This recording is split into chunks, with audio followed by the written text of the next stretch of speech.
குறைந்த விலை நிறைந்த தரம் தங்கள் தேவைகள் அனைத்தும் ஒரே இடத்தில் ஜெயச்சந்திரன் டெக்ஸ்டைல்ஸ். தமிழ், தெலுங்கு, மலையாளம் எல்லாம் சேர்த்து இது வரைக்கும் ரிலீஸ் ஆன பாடல்கள் 500 தாண்டி இருக்கு. இனி வர வேண்டிய பாடல்கள் ஒரு 600 பாட்டுக்கு மேல இருக்கு.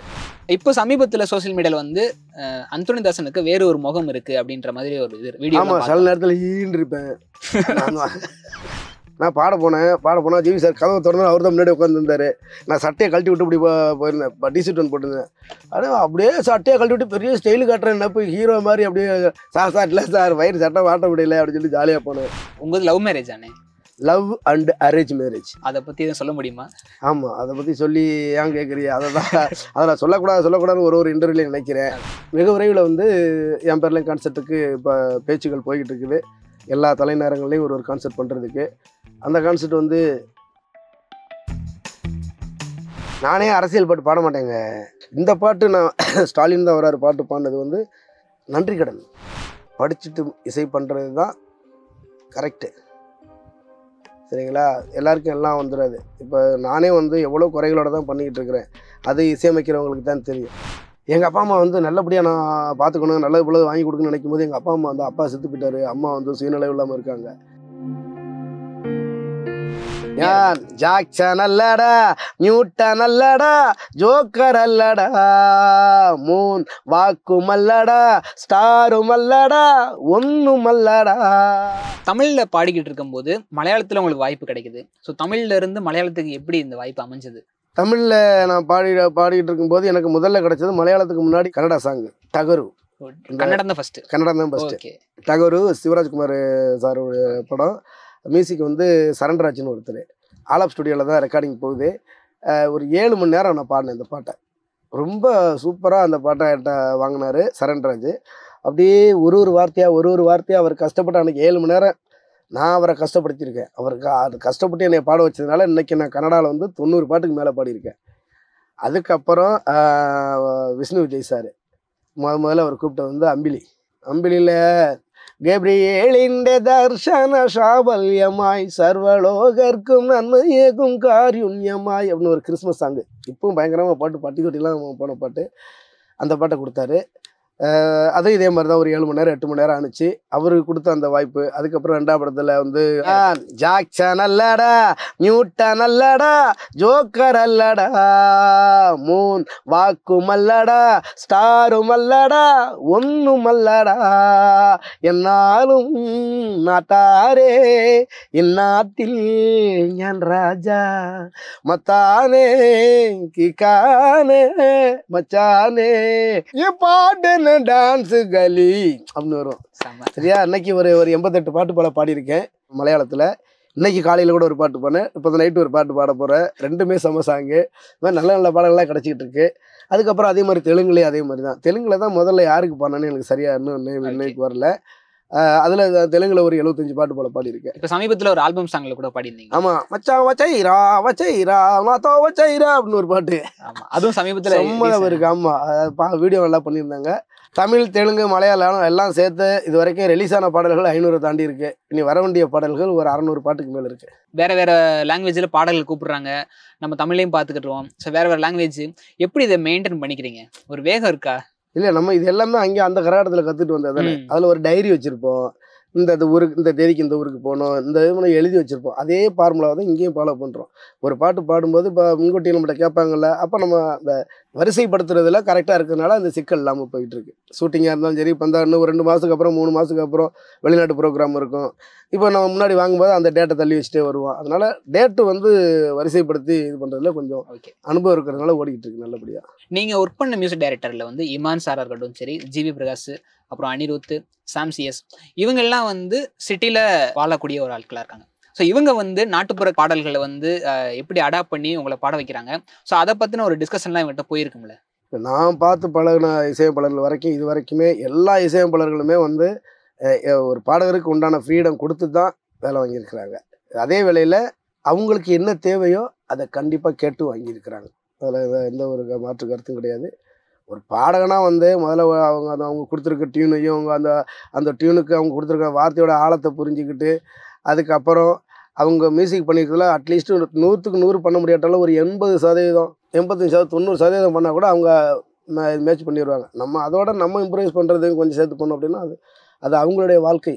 அதை அவங்க வந்து அந்த கலைஞர்கள் தான் சரி பண்ணிக்கணும். என்னை வளர்த்த இசைப்பிரமாக்கள் எல்லாருமே நல்லபடியாக தான் வழி நடத்தியிருக்காங்க, நல்லபடியாக தான் பாடல்களை கேட்டு வாங்கியிருக்காங்க. இல்ல அவங்களோட பார்வை வந்து நாட்டுப்புற கலைகள் மீது எப்படி இருக்கு அந்த இசையமைப்பாளர்களுக்கு? இல்லை, பிரமிப்பாக தான் பார்க்குறாங்க, அது தெரியுது. அது அவங்க சினிமா இசை பண்ணாலும் அந்த இண்டிபெண்டன்ட் மியூசிக்கை வந்து அவங்க நேசிக்கிறாங்கங்கிறது புரியுது. இப்போ சமீபத்துல சோசியல் மீடியால வந்து அந்தோனிதாசனுக்கு வேற ஒரு முகம் இருக்கு அப்படின்ற மாதிரி ஒரு வீடியோ. ஆமாம், சில நேரத்தில் ஈன்னு இருப்பேன். நீங்க வந்து பாடல்கள் மட்டும் இல்லாம இசையமைக்கிறது மட்டும் இல்லாம நாய்களும் வந்து வளர்க்குறீங்க. ஸோ இது எப்படி அமைஞ்சது? இதோட ஸ்டோரி சொல்ல முடியுமா? நீங்கள் நாய்கள் சொல்லிட்டீங்க. சின்ன பிள்ளையிலேருந்தே ஏழை குடிசை வீட்டில் 3 ஜீவன்கள் இருக்கும். பூனை, கோழி, நாய்க்குட்டி. இது 3மே அவங்க தாத்தா காலத்துலேருந்து பாட்டம் போட்ட காலத்துலேருந்து பயணிச்சுட்டே வந்துக்கிட்டு இருக்கிறது. அப்போ அவங்ககிட்ட காசு பணம் இருக்கோ, காரு பைக்கு இருக்கோ இல்லையே தெரியாது, ஆனால் இந்த ஜீவன்கள் இருக்கும். நாய் வந்து வீட்டை பாதுகாத்துக்கிறதுக்கு, பூனை வந்து எலிகள், அந்த ஏன்னா குடிசை வீட்டில் எலிகள் நிறையா இருக்கும், அதுகளை வேட்டையாடுறதுக்கு பூனையும், இந்த கோழிகள் வந்து வீட்டுக்கு விருந்தாளி வர்றவங்களுக்கு வந்து அடித்து சமைச்சு கொடுக்கறதுக்கு கோழிகளும் இருக்கும். சரிங்களா? அதே மாதிரி ஆடு மாடு, அது வந்து கொஞ்சம் வசதி வாய்ப்பு உள்ளவங்க வீட்டில் ஆடு மாடு இருக்கும். 5 உயிரினங்கள் இருக்கும். அதை தாண்டி அவங்களுக்கு என்ன தெரியும்? வீட்டை சுற்றி கொஞ்சம் அப்படியே மாங்கன்று, புளியங்கன்று, வேப்பங்கன்று, இந்த மாதிரி மரங்களை வளர்க்குறது, பூச்செடிகள் வளர்க்குறது, பச்சை மிளகாய், வெங்காயம், தக்காளி, இப்படி நாங்கள் பார்த்து வளர்ந்தவங்க. அதனால நான் கொஞ்சம் வளர வளர வளர ஒரு பூனைக்குட்டிகள் வந்து எனக்கு இந்த பக்கத்தில் வளர்க்க முடியல. ஏன்னா அந்த முடி உள்ளர வருது அப்படி இப்படின்னு அதெல்லாம் சொல்லி அது நிப்பாட்டிட்டாங்க.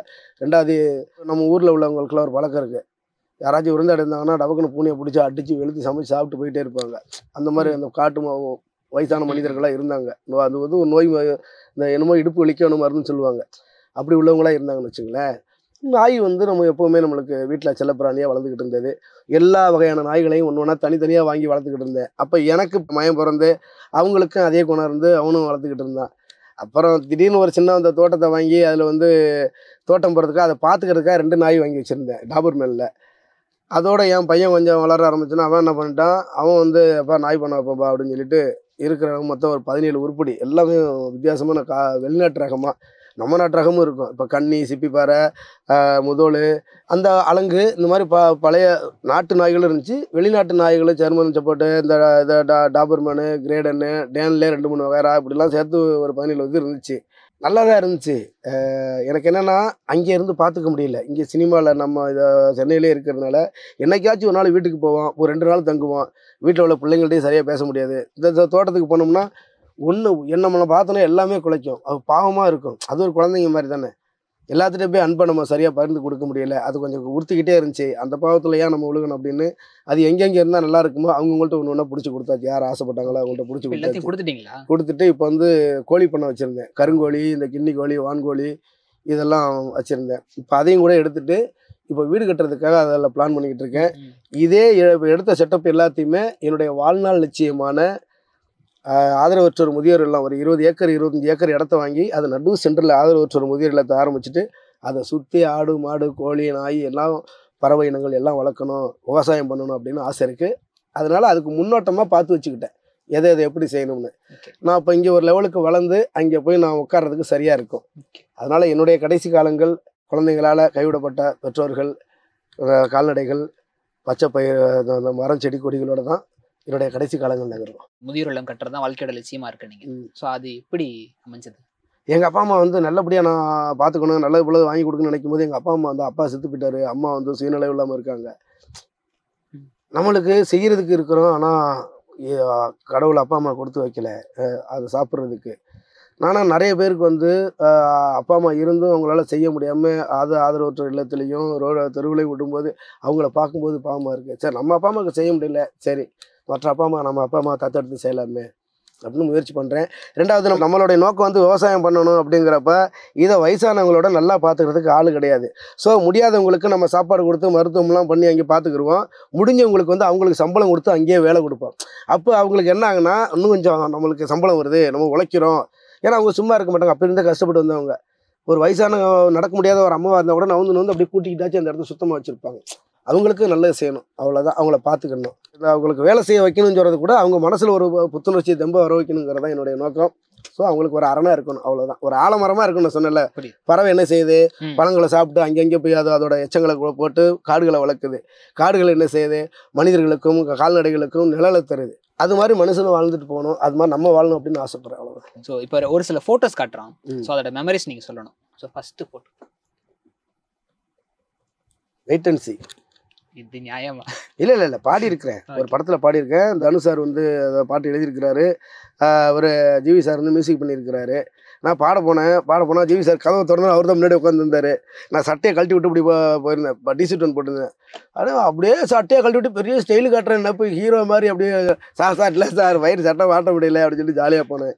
லிரிக் எடுத்து காட்டினாரு, பாடி காட்டினாரு, பார்த்துட்டு உடனே ஸ்டுடியோக்குள்ளே போய் ஒரு 1/2 மணி நேரத்தில் பாடிட்டு வந்துட்டேன். ஒரு மறக்க முடியாது. அதுக்கு மேலே நான் இங்கே நிற்கலை. 1/2 மணி நேரம், அதிகபட்சம் 1 மணி நேரம் உள்ளே இருந்திருப்பேன். அவங்கள்ட்ட கொஞ்சம் நேரம் பேசிகிட்டு இருந்துட்டு நடிக்கிறதுக்கு வாய்ப்பு கேட்டேன். அப்புறம் ஜிவி சார் சொல்ல ஆரம்பிச்சிட்டாரு, என்னோட நடிச்சிருக்கிறாரு இது இப்போ இடி முழக்கத்தில், நான் எந்த கேட்டரெல்லாம் கொடுக்கலாம், ஏதாச்சும் வாய்ப்பு இருந்தால் சொல்லுங்கள் அப்படின்னு அவர் எனக்காக கேட்டுக்கிட்டு இருந்தார். அது ஒரு மறக்க முடியாத அனுபவமாக இருந்துச்சு. படம் சீக்கிரம் வரப்போகுது, என்ன படம்னு பேர் சொல்ல மாட்டேன், பாருங்க. ஒருவேளை நிலவுக்கு என் மேல் என்னடி கோவமா இருக்கலாம், இல்லாமல் இருக்கலாம். சரி, ஓகே. நெக்ஸ்ட் அனி சார் நான் சொடக்கு பாட்டு பண்ண அதுக்கப்புறம் எடுத்தது. சார் வந்து லீலா பேலஸுக்கு ஏதோ ஒரு ஆடியோ லான்ச்சுக்காகவோ இதுக்காக போயிருந்தேன். அப்போ வந்திருந்தாங்க. அப்போ நாங்கள் எல்லாம் அந்த விஐபி ரூமில் இருப்போம்ல, அப்போ பேசிகிட்டு இருந்தோம். சார் ஏதாச்சும் வாய்ப்பு இருந்தால் சொல்லுங்கள் சார் பேசிட்டு அப்போ எடுத்தப்பட்டோம். அது வந்து அப்போ என்ன சொன்னார், உங்களோட பாட்டுலாம்? அதான் எல்லா பாட்டுமே எனக்கு பிடிக்கும், நாங்கள் ஒரு ரசிகரில் நானும் ஒருத்தன் சார் அப்படின்ட்டு சினிமாக்குள்ள உண்டான அந்த பரஸ்பர இதோட பேசிட்டு வந்தேன். நெக்ஸ்ட் என்னுடைய இசைத்தாய், அதாவது உலக மக்களுக்கு எல்லாத்துக்குமே பிடிச்சவங்க பாடகி, எல்லாத்துக்கும் தெரியும். நான் கூடுதலாக ரொம்ப அவங்கள்ட்ட நெருங்கக்கூடிய வாய்ப்பு எனக்கு கிடைச்சி. சூப்பர் சிங்கரில் கூட ஜட்ஜாக உட்காந்துருந்தேன். நான் முன்னாடி இருந்த வீடு அம்மாவோடைய அக்கா வீட்டுக்கு பக்கத்து வீடு. அம்மா எப்போ வந்தாலுமே அங்கே நான் பேசுவேன். அங்கேயே சமையல் பண்ணால் இங்கேயே வரும், எல்லாம் நாங்கள் சாப்பிட்டுக்குவோம். அந்த மாதிரி கலைவாணி கையில் இருக்கிற வீணை மாதிரி நான் உணர்ந்தேன். அவங்களோட பயணிக்கிற ஒவ்வொரு நிமிஷமும் இனிமேலும் பயணிப்பேன். சாம்சிஎஸ் சார் இப்போ கூட அவருக்கு பாடிட்டு தான் வர்றேன் மலையாள பாட்டு. ஏன்னா மலையாளத்தில் மியூசிக்கில் அறிமுகமாகிறாரு. இன்னைக்கு தான் பாட்டு வரேன் தெற்கு வடக்குன்னு ஒரு படத்தில். இது வந்து ஒரு 2 படத்துக்கு முன்னாடி ஒரு இது பாட வந்தேன். இப்போ ஒரு வெப் சீரிஸ் போய் பாடிட்டு வந்தேன். இந்த விலங்கா ஏதோ ஒன்று 2 வருது, அது 2 வருது, அதில் போய் பாட போயிருந்தேன். அப்போ எடுத்த பாட்டு அது மறக்க முடியாத போட்டோம். நல்ல ஒரு இன்னைக்கு கூட பாடிட்டு அடுத்து தமிழ் பாட்டு ஒன்று இருக்குன்னு கூப்பிட்டுருக்காரு. சூப்பர் சார், நன்றி சார். என்னுடைய வாழ்க்கையில் நிறைய விஷயங்கள் என்னோட கூட இருந்து பண்ணவர். நான் சொன்னல அந்த 2006 பழகின அந்த லாப்பொங்கல் டீமில் சிங்கர் பிரதீப் எனக்கு மறக்க முடியாத ஒரு நண்பர். அவர் தான் என்னுடைய அந்தோனியின் பார்ட்டிக்கு பேர் வச்சு கொடுத்தவர். நான் என்ன பேர் என் பேண்டுக்கு வைக்கலான்னு சொல்லுங்கள். ஏன்னா அவரோட பேண்டுக்கு வந்து பூர்வான்னு வச்சுட்டு என்னோட பேண்டுக்கு வந்து அந்தோனியின் பார்ட்டின்னு வச்சு கொடுத்தாரு. அவர் எல்லா மேடையிலையும் என்னைய குருநாதர்னு சொல்லிட்டு இருப்பார். ஆனால் அப்படி கிடையாது. நாங்கள் 2 பேருமே ஒன்றாவே இப்போ அந்த மலேசியா சிங்கப்பூர் நாங்கள் 2 பேர் தான் ஒன்றாவே மலேசியாவுக்கும் போனது, சிங்கப்பூருக்கும் போனது. அந்த இண்டிபெண்டனை பற்றி தெரிஞ்சுக்க வேண்டிய காலகட்டத்தில் வந்து என்னோட பயணித்த நல்ல மனிதர்கள், இப்போவும் பயணிச்சுக்கிட்டு இருக்கிற ஒரு நல்ல நண்பர்கள். இப்போ சமீபத்தில் வந்து பிரதீப் சாரோட கான்செர்ட் வந்து எல்லாருமே ட்ரெண்டிங் ஆகிட்டு. ஆமாம், மலேசியாவில். ஸோ அந்த கான்செர்ட்டில் நீங்களும் பார்ட்டிசிபேட்லாம் பண்ணுறீங்க. ஸோ அந்த வாய்ப்பு எப்படி அமைஞ்சது? சந்தோஷ் சாரே நான் பழகிருக்கிறேன். அவரோட கான்செர்ட்டுக்கு என்னை கண்டிப்பாக கூப்பிடுவார், அதனால் போயிட்டு வர்றேன். அதே மாதிரி தான் பிரதீப் நல்லா பழகிருக்கிறேன். அவரோட கான்செர்ட்டுக்கு 1-2 கூப்பிடுவார். நான் நேரு ஸ்டேடியத்தில் போன வருஷம் பண்ணோம். இப்போ இந்த வருஷம் மலேசியாவில் பண்ணியிருக்கிறோம். அது மாதிரி அனிருத் சார் வந்து 2-3 கான்செர்ட் பண்ணியிருக்கேன். கோயம்புத்தூர்லையும் சரி, இங்கே சென்னையிலையும் சரி பண்ணியிருக்கிறேன். இமான் சாரோட பழக்கத்துக்குனால அவரோட 2-3 கான்செர்ட் பண்ணியிருக்கிறேன். இந்த மாதிரி நிறைய கான்செர்ட்டுகள் வந்து அது இல்லாமல் இண்டிவிஜுவலாகவும் நான் தனியாகவும் கான்செர்ட்டுகளுக்கு வெளிநாடுகள் போயிட்டு வந்துட்டுருக்கேன். இங்கேயும் கூட பண்ணிக்கிட்டு இருக்கேன். வேறு இப்போ சின்னத்திரையிலேருந்து கொஞ்சம் ஆளுங்க, வண்ணத்திலேருந்து கொஞ்சம் ஆளுங்க இப்படி கலந்து எடுத்துகிட்டு வருவாங்க. அவங்களோட போய் சேர்ந்து பாடிக்கிட்டு இருக்கேன் கான்செர்ட்டு. ஒரு பாட்டை பாடுறோம் அப்படின்னா அது ரிலீஸ் ஆகி அதுக்கப்புறம் மக்களோட வரவேற்பெல்லாம் வந்து நம்மளோட சோஷியல் மீடியா பார்த்தா தெரிஞ்சுக்கும். ஆனால் கான்செர்ட்டில் வந்து உடனே தெரிஞ்சிடும் அதோட ரிசல்ட். ஆமாம். ஸோ அதோட எக்ஸ்பீரியன்ஸ் எப்படி இருக்குது? பயமாக இருக்கும். அதாவது பாடிக்கிட்டு இருக்கும்போது கூட்டத்தில் வந்து ஒரு 10 பேர் எந்திரிச்சு போனாலே நம்ம பாடிக்கிட்டு இருக்கிறவங்களுக்கு மனசு அப்படி டங்குன்னு ஒரு ஆணி அடித்த மாதிரி இருக்கும். அதனால் பாட்டு செலக்ட் பண்ணி போடுவோம். ரசிகர்கள் எப்படி இருக்காங்கன்னு பல்ஸ் பிடிச்சி தான் பண்ணுறது. கான்செர்ட்டில் வந்து நம்ம முன்னாடியே வரையறுத்துருவோம். இந்த பாட்டு தான் பாட போகிறோம், அங்கே போய் மாற்றி பண்ண முடியாது. அப்படி பண்ணும்போது டக்குனு கூட்டம்லாம் கலைஞ்சால் நமக்கு இதாக இருக்கும். ஆனால் இது வரைக்கும் நான் போன மேடைகள் வந்து அப்படி இது வரைக்கும் கூட்டம் கலையலை. எல்லாமே நல்லபடியாக தான் போயிருக்குது. என்ன இப்போ நான் அனி சாருடைய ஈவெண்ட்டுக்கு போனேன்னா அனி சார் மியூசிக் பண்ண பாட்டு மட்டும் தான் பாட முடியும். சந்தோஷ் சாருக்கு போனோன்னா அவர் மியூசிக் பண்ண பாட்டு மட்டும் தான் பாட முடியும். இமான் சார்னா அவருடைய பாட்டு மட்டும் தான் பாட முடியும். இங்கிட்ட பிரதீப்னா அவரோட நான் பண்ணியிருக்க பாட்டு தான் பாட முடியும். மற்ற நான் இண்டிவிஜுவலாக தனியாக போகும்போது எல்லா பாட்டையும் பாடுவேன். இது இல்லாமல் என் பாட்டையும் சேர்த்து பாடுவேன், நாட்டுப்புற பாட்டையும். ஆமாம், வெகு விரைவில் வந்து என் பேர்லையும் கான்செர்ட்டுக்கு இப்போ பேச்சுகள் போய்கிட்டு இருக்குது. எல்லா தலைநேரங்கள்லையும் ஒரு கான்செர்ட் பண்ணுறதுக்கு.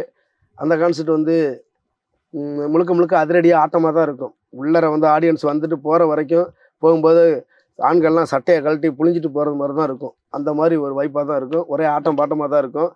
மக்களே வெயிட் அண்ட் சி. ஓகே. முக்கியமான விஷயம் என்னென்னா, முக்கிய நகரங்களில் கான்செர்ட் பண்ணுறவங்க இப்போ தேதியை புக் பண்ணி வச்சுக்கிறீங்க. அதுக்கப்புறம் ஃபேமஸ் ஆகி ரொம்ப உங்களால் கூப்பிட முடியாத அளவுக்கு கோடிக்கணக்கில் போயிடுச்சு அப்படின்னா என் மேலே வருத்தப்படக்கூடாது. அதனால் இப்போயே புக் பண்ணிக்கிறீங்க. எல்லாம் ஒரு அடிப்பாட்டை தர முடியும், அவ்வளோதான். எல்லா இசையமைப்பாளர்கள் பாடின பாட்டை நான் பாடி போடுவேன். அதே மாதிரி என்னுடைய அடிப்பாடல்கள் நிறையா இருக்குது. ஒரு சோக பாட்டுன்னு எடுத்துக்கிட்டால் கூட, அடி எதுக்கு புள்ள உனக்கு என் மேலே நான் உனக்குன்னு தான் பிறந்திட்டமாமே. இதை போய் நான் மற்ற கான்செர்ட்டில் போய் பாட முடியாது. ஆனால் என்னோட கான்செர்ட்டில் பாடலாம்ல. இந்த பாட்டெல்லாம் நீங்கள் நான் பாடி கேட்கணும் அப்படின்னா நீங்கள் எனக்குன்னு ஒரு கான்செர்ட்டை உருவாக்கி தான் ஆக்கணும். மற்றவங்களோட கான்செர்ட்டில் நீங்கள் போய் பாடினதுக்கும் இப்போ உங்களுக்குன்னு தனியாக ஒரு கான்செர்ட்டே ரெடி பண்ணுறாங்க அப்படின்னும் போது இந்த வளர்ச்சி எப்படி இருக்குது? ரெடி பண்ணதுக்கப்புறம் நான் சொல்கிறேன் அந்த ஃபீலை. ஏன்னா ஒரு எப்போவுமே மாட்டை தண்ணிகளை போட்டு ரேட்டு பேசக்கூடாது. அது வெளியில் வச்சு தான் பேசுகிறோம்ல. அதனால் ஸோ ஒரு கான்செர்ட் முடிச்சதுக்கப்புறம் முடிச்சுட்டு சொல்கிறேன் எப்படி இருக்கு அந்த ஃபீல் அப்படின்னு. அந்த அந்த ஒரு எதிர்பார்ப்பு இருக்கும்ல. எதிர்பார்ப்பு என்னால் நம்பிக்கையாக சொல்ல முடியும். அப்படின்னா எப்படியும் ஆடியன்ஸை சோற விட மாட்டோம். ஏன்னா நம்ம ஆரம்பமே அப்படி தான், கரகாட்டத்துலேருந்து அப்படியே பார்த்து வந்தவங்க. அதனால் ஆடியன்ஸை சோற வைக்க மாட்டோம். அதில் என்ன புதுமை பண்ணலாம் அப்படின்னு தான் யோசிச்சுக்கிட்டு இருக்கேன். ஓகே. பாக்கி எல்லா மியூசிக் டேரக்டர் பாடின பாட்டையும் கொடுத்து என்னோட அடிப்பாட்டு எல்லாத்தையுமே இறக்கிடுவேன். மக்களை சந்தோஷப்படுத்த முடியுங்கிற நம்பிக்கை இருக்குது, அவ்வளோதான். இன்னொரு கேள்வி, அதாவது சிவகார்த்திகேயன் வந்து முதல்ல பாடகர அறிமுகமானது உங்க கூட தான் அறிமுகமானாரு. ஸோ அதோட எக்ஸ்பீரியன்ஸ் சொல்ல முடியும்? எனக்கே அது மிகப்பெரிய ஒரு ஆச்சரியம். ஏன்னா நான் தான் ஃபஸ்ட்டு போய் பாடியிருந்தேன். அதுக்கப்புறம் இமான் சார் சொல்லியிருந்தாரு, இது மாதிரி இன்னொரு ஸ்பெஷல் சிங்கர் அதில் இறங்குறாரு. யாருங்கய்யா அப்படின்னு சொல்கிறேன், வாங்க அப்படி சொல்லியிருந்தாரு. போயிருந்தேன், பார்த்தா சிவா சார். ஐயோ, ஏன்னா நல்லா வளர்ந்து வரணுங்கிற போது அவரும் நல்லா வளர்ந்து வருவோம். அப்போ அவருக்கு நிறைய ரசிகர்கள் இருக்காங்க. ஸோ நம்ம இதன் மூலமாக இன்னும் கொஞ்சம் ரசிகர்கள் பார்ப்பாங்கன்னு ஆசைப்பட்டேன். அதே மாதிரி நடந்துச்சு. ஓகே. அதுக்கப்புறம் அவருடைய நட்புகள்லாம் எப்படி இருந்துச்சு? இல்லை, எங்கே பார்த்தாலுமே அந்த மாதிரியே கொடுப்பாரு. அவருடைய தீவிர ரசிகை என்னுடைய 3வது பொண்ணு. ஒரு முறையெல்லாம் கூட்டி போய் ஏதோ ஒரு இதுக்கு போயிருந்தா அப்போ வந்திருந்தாரு. பார்த்துட்டு என் பொண்ணு சார் அப்படின்னு சொன்னோன்னே ரொம்ப சந்தோஷப்பட்டார். எப்போவுமே நல்லா ஜாலியாக பேசுவாப்புல. நெக்ஸ்ட் ஃபோட்டோ முதல்வர். ஏன்னா இது ஒரு அரசியல் பாட்டு அப்படின்னா ஃபர்ஸ்ட் எடுத்தனவே நம்மளுக்கு என்ன அரசியல் பாட்டு நம்மளை பாட கூப்பிட்றாங்களே அப்படின்னு தான் இருக்கும். ஸோ அந்த பாட்டை ஒத்துக்கிட்டதுக்கான ரீசன் என்ன? நானே அரசியல் பாட்டு பாட மாட்டேங்க. என்னன்னா, ஒரு கலைஞங்கிறவன் ஜாதி, மதம், இனம், மொழி எல்லாத்துக்கும் அப்பால் பட்டவன். நம்ம வந்து ஒரு இதுக்குள்ள அடங்கக்கூடாது. அரசியல் இல்லை ஒரு ஜாதியல் இதுக்குள்ள அடங்கக்கூடாது. எல்லா மக்களுக்கும் பொதுவானவனாக நம்ம இருக்கணும் அப்படின்னு தான் ஆசைப்பட்டுட்டேன். இந்த பாட்டு நான் ஸ்டாலின் தான் வராரு பாட்டு பாடினது வந்து நன்றி கடன். ஏன்னா எங்கேயோ பட்டி தொட்டியில் தெரிஞ்ச எனக்கு, ஒரு கரகாட்டத்தில் ஆடி இருந்த எனக்கு சென்னை சங்கமாக தான் அந்த முதல் அடையாளத்தை கொடுத்துச்சு. இன்றைக்கி சென்னை சங்கமாக வந்ததுனால தான் நான் இன்றைக்கி இந்த நிலைமைக்கு வந்து நிற்கிறேன். அப்போ நம்ம அந்த அளவுக்கு வளர காரணமாக இருந்த அந்த ஒரு கழகத்துக்கு என்னால் பண்ண முடிஞ்ச ஒரு சின்ன ஒரு என்னால் முடிஞ்ச ஒரு சின்ன ஒரு நன்றி கடன், அவ்வளோதான். அதுக்காக பாடினது தான். மற்றபடி நான் அரசியல் பாட்டோ இல்லை சாதிய பாட்டோ நான் பாடக்கூடாது அப்படின்னு கண்டிப்பாக நான் நினைக்கிறேன். ஏன்னா நான் மக்களுக்கானவனா, பொதுவானவனா நான் கருதுகிறேன். ஒரு தண்ணி மாதிரி, ஒரு காற்று மாதிரி, ஒரு நெருப்பு மாதிரி, இப்போ பஞ்சபூதங்கள் மாதிரி நம்மளும் வாழ்ந்துட்டு போயிடணும்னு ஆசைப்பட்றேன். நான் இன்டர்வியூவில் கூட எல்லாத்துலேயும் நான் இன்டர்வியூ முடியும் போது என்ன கேட்பேன், விவசாயத்தை பாதுகாருங்க, நகலிகளை தவிருங்க, அது நம்ம நாளைய தலைமுறைக்கு நம்ம கொடுக்குற நஞ்சு, நீர்வழிச்சாலைகளை சரி பண்ணுங்க, நம்ம சுவாசிக்கிற சுத்தமான காற்று, நம்ம குடிக்கிற சுத்தமான நீர், நம்ம சாப்பிட்ற சுத்தமான சாப்பாடு நம்மளுடைய சந்ததிகளுக்கும் போய் சேர்றதுக்கு உழைங்க அப்படின்னு தான் நான் வேண்டுவேன். இதுதான் நான், அவ்வளோதான், சொல்ல தெரியல இதுக்கு மேலே. அந்த பாட்டை பாடினதுக்கப்புறம் அவர் கூப்பிட்டு பேசின வார்த்தைகள் என்னவா இருந்துச்சு? இல்லை, நான் அந்த பாட்டு பாடி இருந்த அப்போ தான் போயிருந்தேன். அப்போ தான் ரிலீஸ் ஆயிருந்துச்சு. அப்போ நாங்கள் எல்லாருமே போயிருக்கும்போது சிங்கர்ஸ் என்னோட நிறைய பேர் வந்திருந்தாங்க. திமுக கழக பாடகர்கள் எல்லாமே வந்திருந்தாங்க. போயிருக்கும்போது இவர் தான் அந்த பாட்டு பாடியிருக்காரு. ஆமாம், நான் தாங்க அப்படின்ட்டு சொடக்கு மேலே சொடக்கு போடுறது பாட்டு பண்ணார் அவர் தான் அப்படின்னு 2-3 பேர் சொன்னாங்க. வண்டியில் நெல்லுவர்னு ஒருத்தர் சொன்னாங்க. அந்த பாட்டு நல்லா இருந்துச்சு அப்படின்னாங்க. அப்போ அதுக்கப்புறம் நான் சந்திக்கலை. ஓகே. நான் என் கலை தொழிலை பார்த்துக்கிட்டு இருக்கேன். விடியல் தர போறாரு அப்படின்னு நீங்கள் பாடினீங்க. ஸோ இப்போ ஆட்சி வந்து ஒரு 3 வருஷம் கடந்திருக்கு. ஸோ எப்படி பார்க்குறீங்க ஆட்சியை? ராம் வந்து நல்ல மனுஷன். வாவ் தமிழா சேனல் வந்து சொல்லக்கூடாது, அவங்க சும்மா சொல்லக்கூடாது. அவங்க எல்லாருமே வளரும்னு நினைக்கிறவங்க. அதனால் இந்த கேள்வி வந்து அந்தோனிக்கிட்ட கேட்க மாட்டாங்க. அப்படி கேட்டிருந்தாலுமே வந்து அந்தோனிக்கு தெரியாதுன்னு அவங்களுக்கு தெரியும். அதனால் என்னுடைய வளர்ச்சியின் உள்கருத்தை காரணம் மனதில் கொண்டு இதுக்கு நான் பதிலளிக்க என்னால் இயலவில்லை, மன்னிக்கவும். Next photo. இப்போ தமிழா எனக்கு ரொம்ப ரொம்ப சந்தோஷமான ஒரு மனிதர். ஏன்னா அவர் பாட கூப்பிட்டு இருந்தப்போ நான் பாட போயிருந்தேன். குச்சி மிட்டாய் குருவி ரொட்டி ஃபஸ்ட்டு பாட்டு. ஆமாம், பாட போயிருந்தேன். கலகலப்பு 2. ஆமாம், அப்போ போயிருக்கும்போது நான் அப்போ தான் முதல்ல பார்க்குறேன். பார்த்தோன்னே, அண்ணே என்னண்ணே நீங்கள் என்னண்ணே இப்படி இருக்கிறீங்க? உங்களெல்லாம் பார்த்து தானே நாங்களாம் வந்து இண்டிபெண்டன்ட் மியூசிஷியனாக வந்தோம். உங்களுடைய லாபங்கள் இதெல்லாம் பார்த்துட்டு உங்கள் வண்டியில் ஒரு பாட்டெல்லாம் கேட்டு தானே நாங்களே வந்து இந்த இண்டிபெண்டன்ட் இதாக நாங்களே இறங்க ஆசைப்பட்டோம். இவ்வளோ தூரம் வந்துட்டோம், நீங்கள் என்ன பண்ணிகிட்டு இருக்கீங்க? நேரம் மியூசிக் பண்ணியிருக்கிறது இல்லையா அப்படின்னு அன்போட வாஞ்சியோட என்னை இது பண்ணார். அதே மாதிரி நான் அந்த இசையமைப்பாளராக மியூசிக் பண்ணிவிட்டு அந்த பதாகை எடுத்துகிட்டு போய் அவர்கிட்ட தான் முதல்ல காட்டினேன். அவர்கிட்டையும் போய் காட்டினேன். இமான் சார்கிட்ட, சந்தோஷ் சார்கிட்ட எல்லாத்தையும் காட்டி இது வாங்கிட்டு அவர்கிட்டையும் கொண்டு போய் காட்டினேன். பெருமைப்பட்டாப்புல. அவரெல்லாம் ஊக்கம் கொடுத்ததுனால தான் அன்றைக்கி நான் ஒரு இசையமைப்பாளராகவும் நிற்கிறேன். ஓகே, உன்னால் முடியும், நான் பண்ணுங்கண்ணே, உங்களால் முடியும் அப்படின்னு சொன்னார். இப்போ வந்து சமீபத்தில் சோசியல் மீடியாவில் என்ன போயிட்டு இருக்குன்னா, இசையை வந்து படிச்சுட்டு வந்ததுக்கு அப்புறம் தான் இசையமைப்பாளர் ஆகணும், அப்போ தான் அதோட நுணுக்கங்கள்லாம் தெரியும் அப்படின்னு சொல்லி ஒரு டாக் போயிட்டு இருக்கு. ஸோ படிச்சுட்டு தான் இசையமைப்பாளர் ஆகணுமா, ஏன் அனுபவ ரீதியாக இசையமைப்பாளர் ஆக முடியுமா அதான் அப்படின்னு சொல்லி இன்னொரு ஒரு வாதம் இருக்கு. ஸோ இதை உங்களோட பார்வை எப்படி இருக்கு? ஒரு எதுக்குமே பயிற்சிங்கிறது ரொம்ப முக்கியம். படிச்சுட்டு இசை பண்ணுறது தான் கரெக்டு. சரிங்களா? எல்லாருக்கும் எல்லாம் வந்துடாது. இப்போ நானே வந்து எவ்வளோ குறைகளோட தான் பண்ணிக்கிட்டு இருக்கிறேன். அது இசையமைக்கிறவங்களுக்கு தான் தெரியும். முழுமையான ஒரு இதை கொடுக்கணும் அப்படின்னா அதை முறையாக படிச்சிருக்கவங்களுக்கு தான் அந்த இது தெரியும். என்னதான் வந்து நம்மளுடைய இசை பயணம் இருந்தாலுமே வந்து உங்களுக்கு சப்போர்ட்டாக இருக்கிறது வந்து உங்களோட ஒய்ஃபு. ஸோ அவங்கள பற்றி சொல்ல முடியுமா? இங்கே அவள் அங்கே நான், அவ்வளோதான். என் மனைவி வந்து எப்படிங்க சொல்கிறது, அதாவது ஒரு ஆணோட வளர்ச்சிக்கு பின்னாடி ஒரு பொண்ணுன்னு சொல்லுவாங்க, நிறைய பேர் சொல்லி கேள்விப்பட்டிருப்பாங்க. நான் அதை கண்கூட வாழ்ந்துக்கிட்டு இருக்கேன், அவ்வளோதான், வேறு ஒன்றும் இல்லை. என் மனைவி தான் அவங்க வந்து பரம்பரை தொழிலாளி. நான் வந்து பஞ்சத்துக்கு வந்து தொழிலாளி. அவங்க ஆரம்பத்துலேருந்து அவங்க அப்பா அம்மா காலத்துலேருந்து டான்ஸரு. நாங்கள் எங்கள் அப்பா அம்மா எங்கிட்ட கடந்து வந்து ஒரு பஞ்சத்துக்கு வந்து நான் சொல்கிறேன் எங்கள் அப்பா கற்றுக்கிட்டு அப்படி நான் வந்தவன். நல்ல ஒரு ஆளுமை என் மனைவி. என்னோட இதிலே தெரியும், நான் அவளை ஃப்ரீயாக ஜாலியாக தெரியுறேன் அப்படின்னா எல்லா கஷ்டத்தையும் அவங்க தாங்கிட்டு இருக்காங்க. ஆனால் அவங்க வந்து அது அந்த ஒரு குமுறல் மட்டும் மனசுக்குள்ள இருந்துக்கிட்டே இருக்குது. அவங்கள நல்ல நிலைமைக்கு கொண்டு போகணும் தான் நிறையா படத்தில் பாடவும் வச்சுருக்கிறேன், பாடியிருக்காங்க. அவங்களுக்கு உண்டான ஒன்றும் அந்த நேரம் வரலன்னு நான் நினைக்கிறேன். அது வரைக்கும் நான் முயற்சி பண்ணிக்கிட்டு தான் இருக்கிறேன். மற்றபடி என்னுள் பாதி என் மனைவி, அவ்வளோதான். உங்களது லவ் மேரேஜ் தானே? Love and arrange marriage. அதை பற்றி எதுவும் சொல்ல முடியுமா? ஆமாம், அதை பற்றி சொல்லி ஏன் கேட்குறியா? அதை தான் அதை நான் சொல்லக்கூடாதுன்னு ஒரு இன்டர்வியூலையும் நினைக்கிறேன். அப்படியா? ஆமாம், ஏன்னா நான் குறை வயசில் கல்யாணம் பண்ணிட்டேன். அதை வந்து மற்றவங்கள ஊக்குவிக்கிறது மாதிரி இருக்கும். அந்த மாதிரி ஊக்குவிக்கக்கூடாது. ஏன்னா குறை வயசில் ஆணுக்கு பெண்ணுக்கு வந்து குறை வயசில் கல்யாணம் பண்ணி வச்சாங்கன்னா உங்களுக்கு பிறக்கப்புற குழந்தை வந்து கொஞ்சம் குறை பிரசவத்திலே பிறக்கும் அப்படின்னு சொல்லுவாங்க. நான் வந்து சின்ன பிள்ளையிலே வந்து தொழிலில் வந்து பஞ்சை நெருப்பையும் பக்கத்தில் வச்சுட்டாங்க, பற்றி எரிஞ்சிருச்சு, அவ்வளோதான் சொல்ல முடியும். நான் என் குடும்ப கஷ்ட தொழிலுக்கு வந்தேன், என் மனைவி அவங்க தொழிலுக்கு வந்தாங்க, பார்த்தோம், பழகணும், பிடிச்சிருச்சு. 16 வயசுலேயே எங்கள் அப்பா அம்மா கல்யாணம் பண்ண ஒத்துக்கிட்டாங்க பாருங்கள். கடவுளுடைய படைப்பு. சில பேருக்கு 50 வயசாயும் கல்யாணம் ஆகாமல் இருந்திருக்கு, சில பேருக்கு ஆயுசு ஃபுல்லாக கல்யாணம் ஆகாமல் இருந்திருக்கு. இந்த மாலை பொருத்தம்னு இருக்குல்ல, அது அந்த ஆர்ஆருக்கு எப்போ கிடைக்கணும்னோ ஒரு எழுத்துன்னு ஒன்று இருக்குது. எனக்கு 16 வயசாக கிடச்சிருக்கு. ஏதோ தப்பிச்சு பொழைச்சி வந்துட்டேன். எல்லாருக்கும் அது நடக்கும்னு சொல்ல முடியாது. நாட்டுப்புற கலைகள் பாட்டு வந்து இப்போ கமர்ஷியலுக்காண்டி சினிமாவில் வந்து நிறையா சேஞ்சஸ் பண்ணுறாங்க. ஸோ அதனால வந்து அதோட தன்மை வந்து குறையுது அப்படின்னு சொல்லி ஒரு பார்வை இருக்கும். இன்னொரு கேள்வி என்னன்னா, நாட்டுப்புற பாட்டில் வந்து நிறைய டபுள் மீனிங் வசனம் இருக்குது. ஸோ அதனால தான் வந்து அதை வந்து தவிர்க்கிறாங்க அப்படின்னு சொல்லி இன்னொரு பார்வை இருக்குது. ஸோ இதை பற்றி உங்களோட கருத்து? நாட்டுப்புற கலையில் மட்டும்தான் டபுள் மீனிங் இருக்கா? சினிமாவில் இல்லையா? எல்லாத்துலேயுமே டபுள் மீனிங் இருக்குது. இல்லைங்களா? நல்லதுன்னு ஒன்று இருக்கும்போது கெட்டதுன்னு ஒன்று இருக்க தான் செய்யும். இரவுன்னு ஒன்று இருக்கும்போது பகல்னு ஒன்று இருக்க தான் செய்யும். அதனால தான் ஆண்டவன் எல்லாத்தையுமே 2 படைச்சிருப்பான். 2 கண்ணு, 2 மூக்கு, 2 காது, வாயை ஒன்று படைச்சிருக்கான்னு கேட்கக்கூடாது. சரியா? அதாவது டபுள் மீனிங் வார்த்தைகளுக்காக ஒதுக்க போகிறாங்கல்ல, அவங்களுக்கு கதைக்கு தேவைன்னா டபுள் மீனிங் வச்சுக்க போகிறாங்க. தேவையில்லை அப்படின்னா நல்ல பாடல்களை தான் கொடுக்க போகிறாங்க. யாருமே நல்லதுக்கு தான் ஆசைப்படுவாங்க. நல்ல சமூகத்தை உருவாக்கணும்னு நினைக்கிறவங்க நல்ல விதமாக பாட்டாக இருக்கட்டும், படமாக இருக்கட்டும் பண்ணுவாங்க.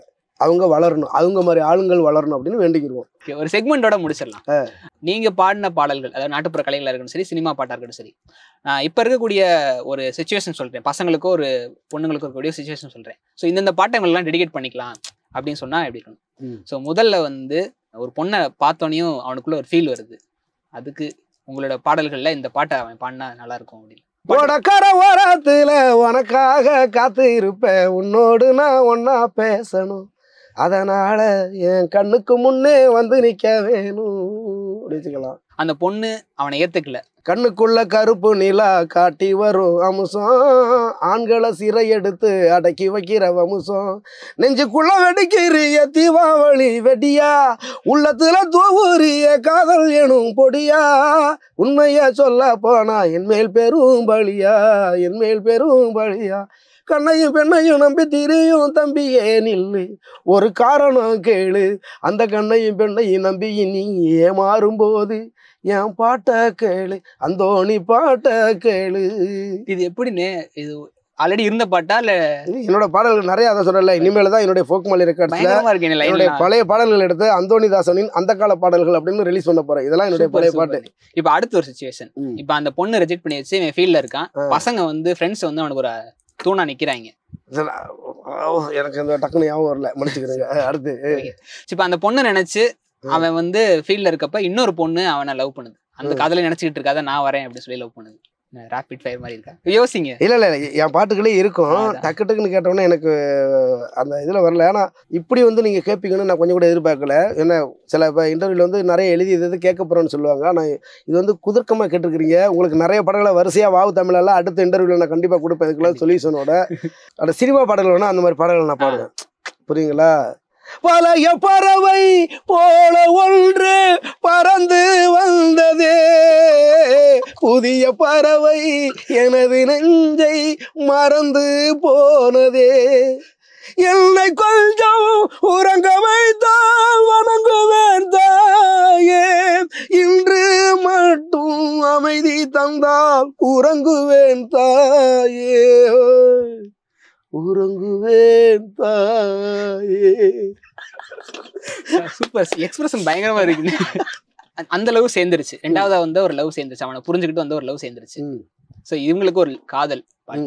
கொஞ்ச காலம் பூமியில நான் பிறந்தோம் வாழத்தான், இந்த சென்ம போதாதடி ஒன்ன நானும் ஆளத்தான், செல்லாமடி நீ இருந்தா என் வாழ்க்கையும் சோழதான், உள்ள குட்டி பெத்து வாழ்வோம் ஆழம் விழுத போலத்தான், பெண்ணே என் மனசு தெரிஞ்சும் புரியாதது போல் நடிக்காதே, பேச்சு பார்வை ரெண்டுலையும் எரிமாலையா வெடிக்காதே, மானே மானே உறவன நினைச்சேனே, நானே நானே உசுருக்குள் ஒளிச்சேனே.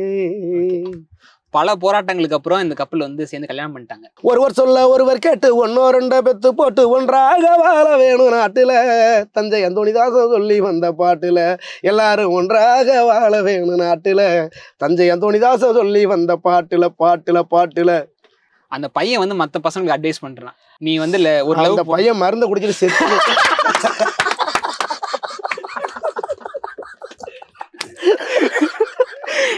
அவன் காதல ஜெயிச்சா நீ பாட்டை கேட்டுக்கிட்டு இருக்க. ஐயா ஐயா அந்த அளவுக்கு ப்ரிப்பேரா இல்லையா, ப்ரிப்பேரா இல்லையா, அடுத்த முறை வரும்போது முன்னாடி சொல்லிட்டு வாங்க ஐயா, சொல்லிட்டு வாங்க. ரொம்ப ரொம்ப நன்றிண்ணே. இந்த இன்டர்வியூ வந்து பயங்கர ஒரு ஃபன்னா போச்சு. உங்களுக்கு ரொம்ப நன்றி ராமு. நம்ம வாவு தமிழா நேர்களுக்கு சொல்லல, இருக்கிற செலிபிரிட்டிஸ்களுக்கு சொல்றேன், வாவு தமிழர்ல இருந்து இன்டர்வியூ எடுக்க வர்றாங்கன்னா ராமு வராப்லன்னு கேட்டுக்கிட்டு வாங்க. பாத்தீங்கல்ல கடைசி கேள்விய, அந்த பையனுக்கு அந்த பையனே நான் தான். நன்றி நன்றிண்ணே.